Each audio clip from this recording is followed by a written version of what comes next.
Yemen's civil war has carved the country into battling factions, and now it's virtually sealed off from the outside world because of a blockade imposed by Saudi Arabia. This is Yemen's main port and shipyard, now almost empty of containers.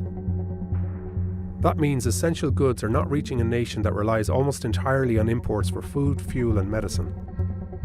8 million people, 1/4 of the population, are at risk of starvation. Here's how a blockade compounds a crisis in a country already strangled by war. First, why is there a blockade? Yemen is essentially the battleground for a regional proxy war. On one side is Yemen's official government backed by Saudi Arabia. On the other is a rebel group called the Houthis backed by Iran. In November, Houthis fired a missile at the Saudi capital Riyadh. The Saudis retaliated by imposing a total land, air and sea blockade on Yemen. It effectively locked in 28 million people and locked out everything. The blockade was partly lifted to allow in humanitarian aid, but not commercial imports. But the vast majority of essential goods come in on commercial ships. So today, there isn't nearly enough food or fuel coming in or going around.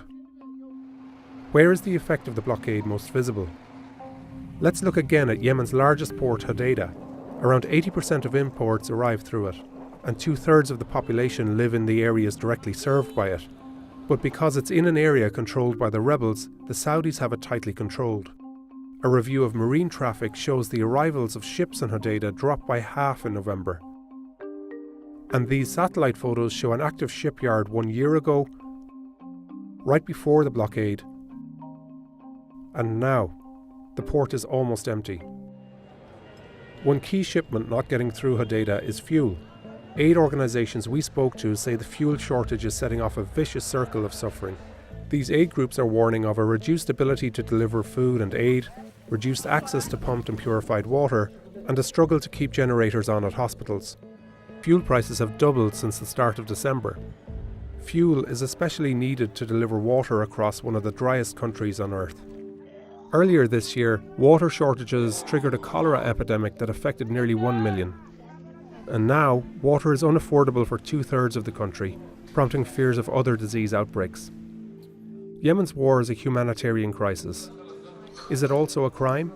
That's what NGOs and humanitarian groups are examining. It's against the laws of war to restrict humanitarian assistance and destroy objects essential to survival. And using starvation as a method of warfare is also a war crime. What is the US's role in all of this? The US isn't directly striking Yemen, but it's the main supplier of arms to Saudi Arabia. Yemenis have often found fragments of American-made munitions after deadly airstrikes. In a short statement this month, President Trump called on the Saudis to allow essential goods enter Yemen. It was a rare rebuke to a key ally, but for now, there appears to be no end in sight to the blockade or the conflict.